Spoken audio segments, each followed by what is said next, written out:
Ouais, c'est une erreur parce que l'arrivée d'air sur un appareil, c'est hyper important. C'est ce qui va du coup permettre d'avoir une bonne combustion. C'est le triangle du feu. Il faut avoir un combustible, de l'oxygène et une source de chaleur.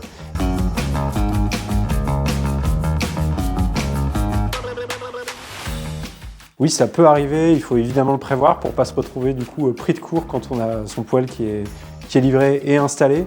Voilà, c'est important de toujours bien stocker son combustible dans un endroit le plus sec possible. C'est risqué parce que du coup, c'est prendre le risque que l'appareil soit mal entretenu ou peu entretenu. Et du coup, derrière, c'est de fil en aiguille, c'est comme ça qu'on peut avoir des feux de cheminée, des appareils qui fonctionnent moins bien, notamment en granulés, et en poêle à bois, voilà, des conduits qui s'encrassent aussi, et qui du coup présentent un risque.